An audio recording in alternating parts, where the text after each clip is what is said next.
Thank God the capital markets reacted, because the politicians didn't do it. This is incredible. It was not the leaders who reacted, but it was the capital markets. And that's why they are demonized by every politician who don't speak about capital markets, but speculative people going around, hedge funds. It's nonsense. The capital markets are the savers of the world, saving, who put the money in different institutions. Those are the capital markets. You are mothers of the capital market, or they say the living for you. But of course the politicians hate the capital market because the capital market can either finance your budget deficit by bonds or can say no.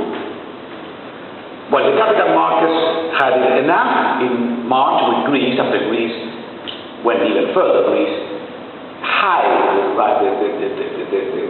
the true numbers, you see. They needed fraud, accounting fraud, in order to get the capital markets to finance the last government. So when it was discovered, the capital markets said, okay, we will not finance Greece anymore. And then the Greek government that has a 12% GNP deficit is a big trouble, because that means that of 100 that you spend, 12 are not financed by taxes. So you have to get it somewhere if you want to pay the salaries. And the capital market said, no, we don't lend you. There's nothing aggressive in not lending money to someone. You're free to lend. Well, that was the Greek crisis explained easily, you see. So Greece then had to say, okay, but then I pay you 4 times the rate of interest. And then some people who take more risk began to lend a little, until the end, Germany had to cave in and basically save Greece in the short run.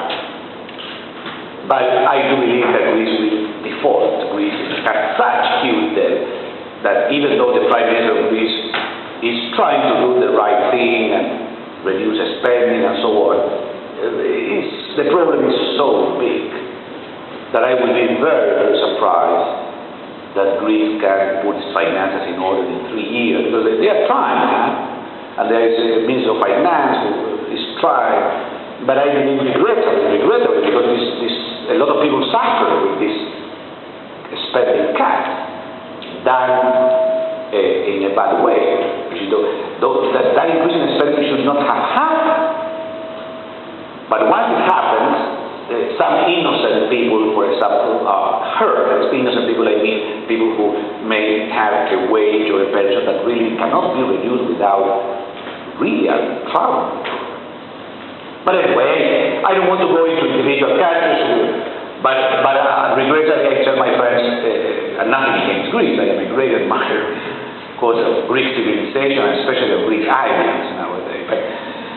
But Greece will default, and there will be a big problem in 1, 2, 3 years. You will see the first country in Europe, a country that is a member of the European currency, a rich country by world standards, telling the creditors of Greece, that are thousands of companies all over the world, we cannot pay.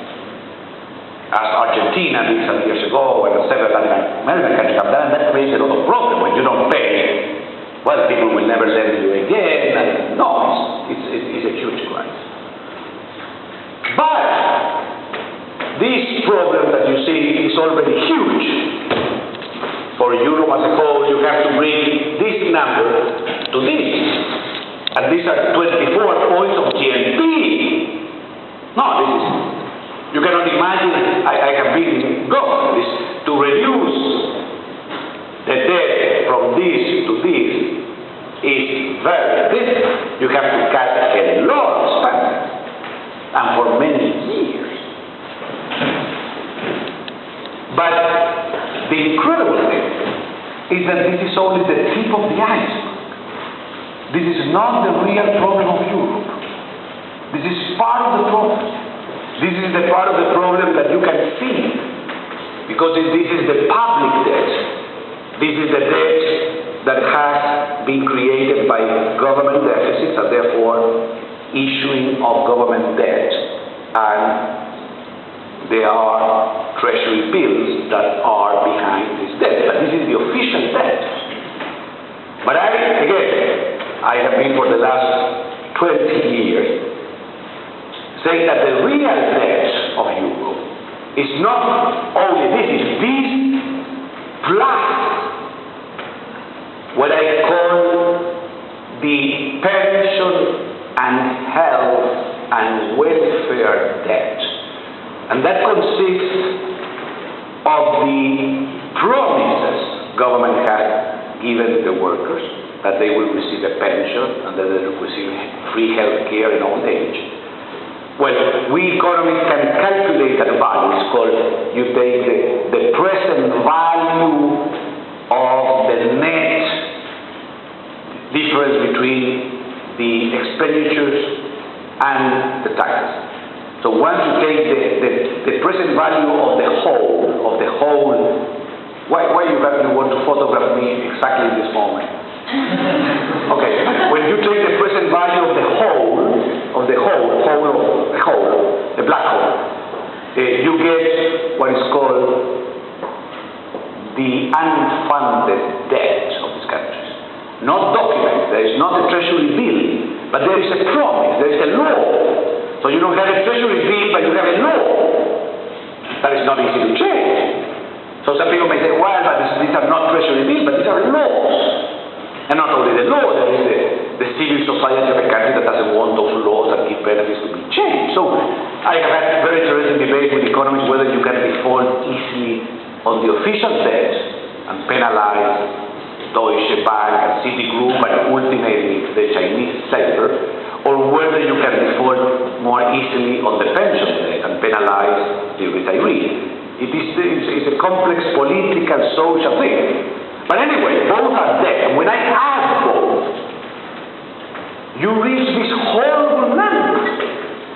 Germany that had before a public debt of 77% of GNP goes to a public debt of 400% of GNP. So even Germany is bankrupt. Frau Merkel doesn't know. She thinks she has only this problem. But she has this problem. Look at France, 550% of GNP. All these numbers will be in Twitter, so you don't have to take them out. Even the United Kingdom, you see, a serious country, Anglo-Saxon country, the country of Adam Smith and John Locke and Roger Scruton. What? 442% of GNP of debt. Now, Greece, not to mention, Greece has 900%. That's why I believe Greece is beyond salvation. Unless Aristotle comes back, redefine logically death, as Father Marcel with metaphysics, the illusion, the object. Maybe they can redefine. There is no death, it's only the illusion of death. And they can go to the capital market, you see, with you there, maybe you can make a favor, but the capital market will not like this illusion of death. You see, they have some little piece of paper. It was very interesting, your conference last night. I learned a lot. So, honestly, this is terrible. And would you believe me that the politicians of Europe and up to now 80% of the capital market people do not understand wealth, because this is more complex than just this. This is accounting. This really, unless you do the Greek thing of hiding the accounts, you can go to Google and find those numbers.